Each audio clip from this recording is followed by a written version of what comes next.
Good morning, Nigeria, and welcome to another great episode of Enterprise Morning, reaching you from Enterprise Television from the economic capital of Nigeria, Lagos.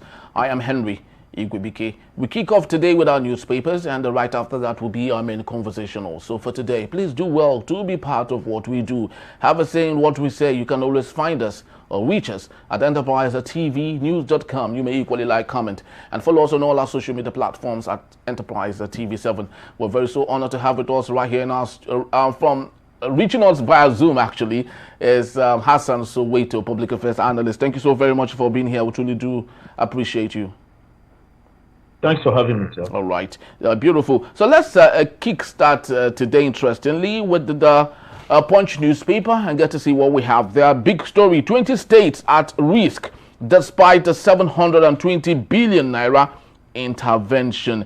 And we have below that story, Kenya anti-government protest leave 10 dead, dozens injured, and ASU branch suspend lectures over delayed June salaries. So wait, I'd love to start with you on what's happening across our borders in Kenya.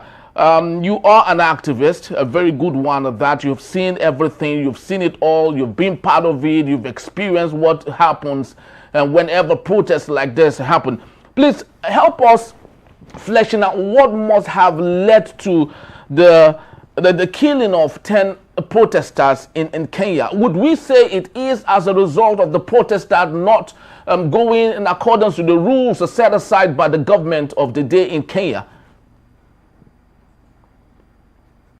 No, that is not the case. What has been happening in Kenya since last year is that the IMF, World Bank economic reforms that Ruto embarked upon, just like President Tinubu equally did here in Nigeria, created a backlash because those policies began to hurt the living standards of average Kenyans, especially the young people.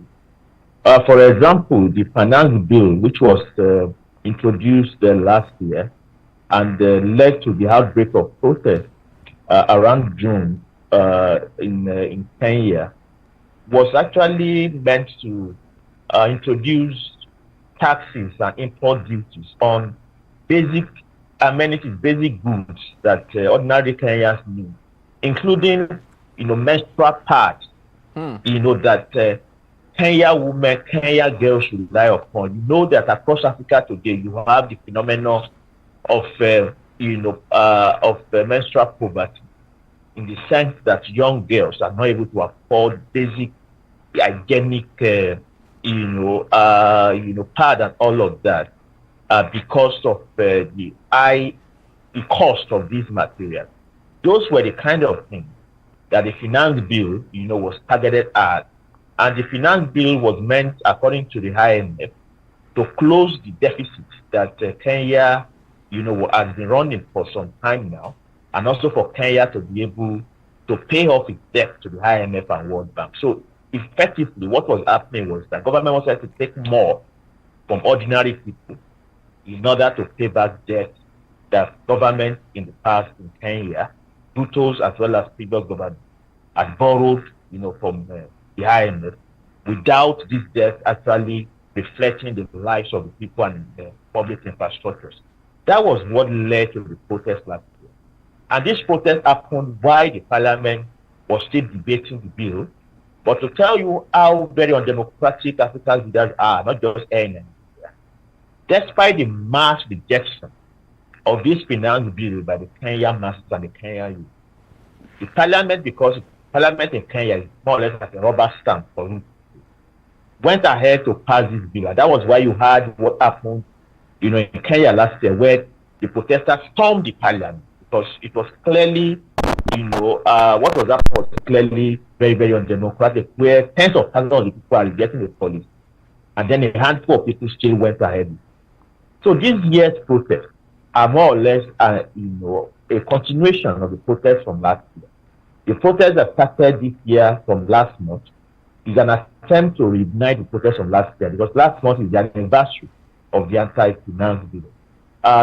Last month's protest led to the killing of about 19, young people, by the Kenyan security forces, and over 500 people have been declared missing. And apart from that, you have several people who were gang raped by security forces, but not just security forces. You also have in Kenya today, Ruto unleashing a gang of thugs called goons, on protesters, but not just on protesters, but also on the media. So you have had, for instance, over the past few days now, the Al Jazeera correspondent in Kenya, Larry Madowo, actually issuing a save my soul, appeal out to the public, because according to him, he had information that the Kenyan politician had given 100,000 shillings or dollars, I don't know which. Yes, 100,000 shillings, Kenyan shillings. Shillings to go after Larry Madowo because they perceive him to be sympathetic to the protesters. Actually, Larry Madowo's coverage, of the protests last year has actually not just helped to expose the brutality of the Kenyan security forces. On some occasions, including last month, it actually saved the life of many protesters who were going to be killed, by the security forces, and then the Al Jazeera crew, chanced on this situation, and with the coverage of Tariff and co, were able to get the police to back off from exterminating. But what is happening in Kenya since last is actually systematic extermination of opposition forces and of protesters. In fact, following the protest last year, you had the discovery, of many, what do you call it now, mass graves across different parts of Kenya. That's something which shows that we don't even yet know the extent, of the repression and the brutality going on. So this is not about protesters not respecting the law. This is about, a government that has lost the confidence and support of the mass of the population, that the population has completely rejected its policies, and that government still wants to continue to impose that policy at whatever cost. And the only way they can do that is to continue to resort to mindless repression and brutality. Yes, what do you think we have to learn from what's happening in Kenya, especially from the ruling class in Nigeria? Is there anything to learn? What do you think is the best advice as an activist yourself you would give to the administration of President Bola Ahmed Tinubu, considering what's happening in Kenya? Remember, it was because of what happened in Kenya that led to the End Bad Governance protest in Nigeria. What do you think is that message to the government in Nigeria? Well, where to start with that is to highlight what has happened over the past few days regarding Ruto and the legitimacy of the power in Kenya. Last week, the Economist newspaper, which is more or less one of the very, very authoritative mouthpieces of the world of global capitalism, issued 2 articles last week, sometimes last week. One an editorial and the other an opinion piece. And both of these articles clearly called on Ruto to not even think of going for the election, in the country's election coming, I think, next year or 2027, I don't know which. But they also have an election coming up, a new election coming up very soon. And that newspaper, which is a global newspaper, said that on account of what has been happening since last year in the country, it is obvious that Ruto has lost all legitimacy. And if he decides to go for a re-election, it would only, be precipitating a major crisis on his own head. What the paper did not say very clearly is that what they are afraid of is that if Ruto should dare to try to recontest the next election, then the revolution would actually happen. So if there is anything that Africa's government, including our own here in Nigeria, can learn from what is happening in Kenya, it is that there is consequence for bad behavior. There is consequence for impunity. There is consequence for anti-poor policies. When a government decides to implement policies that are at variance with the interests of its own population, And that government, despite the rejection of the population, continued to impose that policy with repression, with brutality. At some point, the populace will vote. That is what the example in Kenya clearly shows. And therefore, if President Bola Ahmed Tinubu, for instance, is going to learn any lesson from that, first step he must take to save himself, this kind of situation developing is to begin to reverse those anti-poor economic policies that he has also been implementing since 2023. Because both President Bola Ahmed Tinubu and President Ruto got the same mandate from IMF. The mandate is that go and open your economy to the world markets. Do everything to ensure that private capital, foreign capital can enter into your economy on the most basic and favorable conditions ever. Regardless of what that does to your whole national economy, regardless of what that does to your own people, you must impose taxation, you must devalue your national currency, you must do everything to ensure that foreign investors can come in and come out of the economy as they wish. And that is why, despite the kind of, destruction of living standards we have experienced in Nigeria over the past 3 years, every IMF, report about Nigeria over the past 1 year at least continues to give accolades to President Bola Ahmed Tinubu for his bold reforms, despite what that reforms have done to the economy. Let me give you an example. It's not just even about the ordinary masses we are talking about here. As of last year, manufacturing companies in Nigeria, recorded over 2.64 trillion worth of stored inventory. That is, manufactured goods in Nigeria or imported goods sitting idle in the warehouses unsold. That was the worst ever record of unsold inventory in recent times in Nigeria. Something which means therefore that the manufacturing sector in Nigeria is collapsing under the weight and the burden of these policies that President Bola Ahmed Tinubu has implemented. And that is why right now you have a slowdown in the manufacturing sector. In fact, hundreds of companies have had to run out of Nigeria or relocated their production units outside of the country over the past 2 years. And that means that the unemployment situation continues to worsen.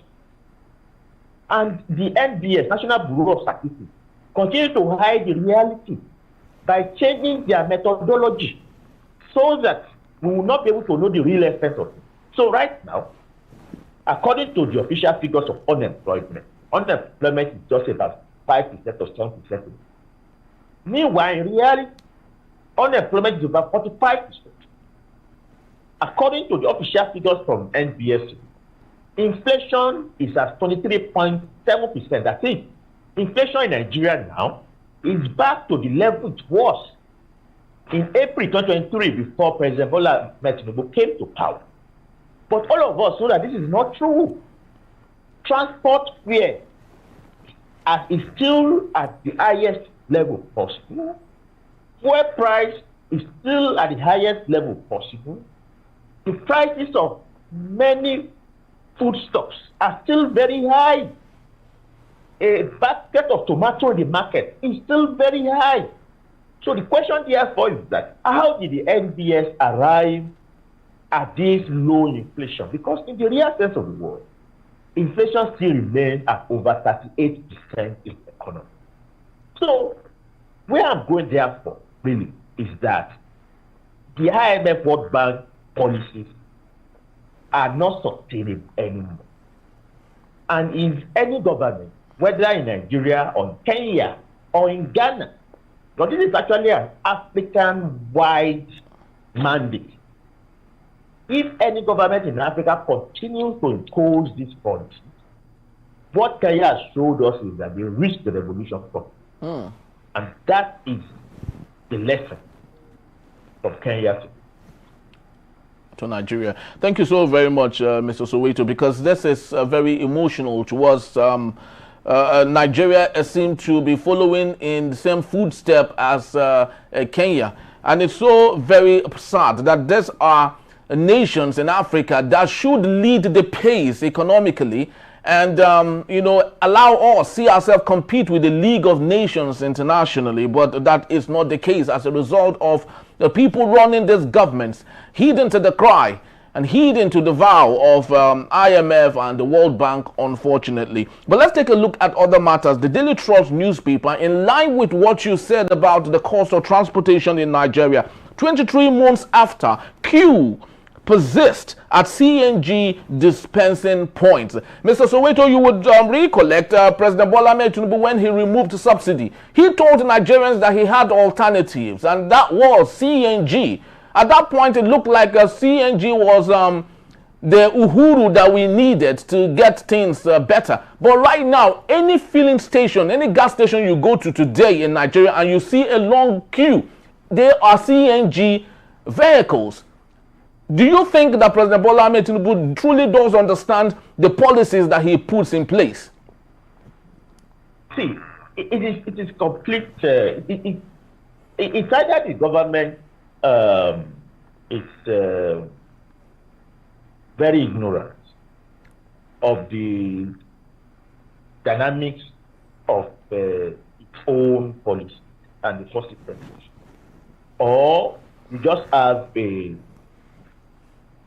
packaged hypocrisy going on, like government deliberately just hoodwinking the people, telling the people that there are solutions, whereas they are not. I don't know which is, but what is clear and obvious, and we have been saying this right from the beginning of these economic programs, is that the CNG is not an alternative to the subsidy rate. It is not. And why it is not is that, even from the point of view of CNG, the price of CNG is still high. As an oil and gas producing nation, whether gas, whether petrol, none of these should be unaffordable to ordinary. Because we are the producers of it. So that ordinarily, what we should be talking about when it comes to energy provision for the Nigerian people, it's not about replacing petrol with CNG. It is to have an economy whereby citizens can be able to access whichever of the energy products they wish. Whether you want to use kerosene, you want to use gas, you want to use petrol, you should be able to access it at the lowest possible rate. Because we are the producers of these things. But what has happened with Nigeria is that the government creates this illusion of what is not. Because today, the proportion of gas that is being flared in Nigeria is so much that you begin to wonder whether a government that claims that it wants to make gas an alternative to petrol is actually serious. Because if you actually want to make that an alternative, the first step to take is to end gas flaring, which means that all of the gas outputs that we have in this country is being,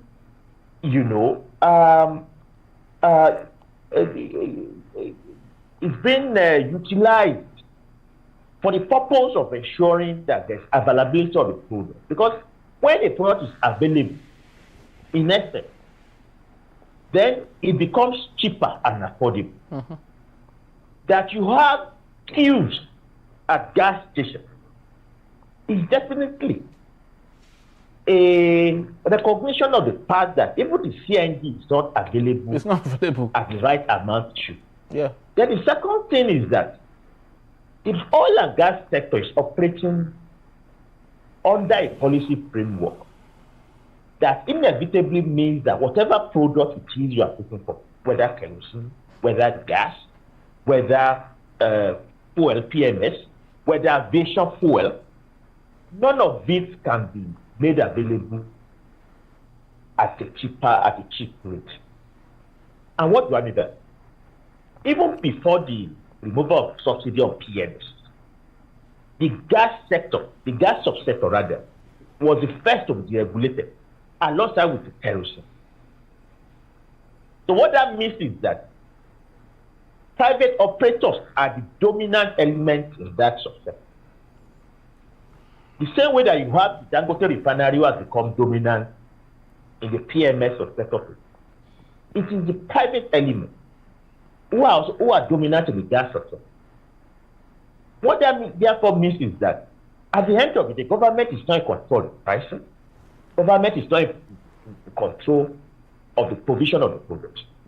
By the time you do your research for this, it's very much possible that more of Nigeria's gas products are being sold outside of the country than inside, some of which will also be part of the reason why the product is not readily available. Then when you go away from all of that, the conversion that is required for motor vehicles to be able to, become gas or CNG compliant is not readily available. Yes, I know that government say that they have created certain hubs in different states where car owners usually go, to make this conversion free of charge or subsidized. But many people are not able to easily access it.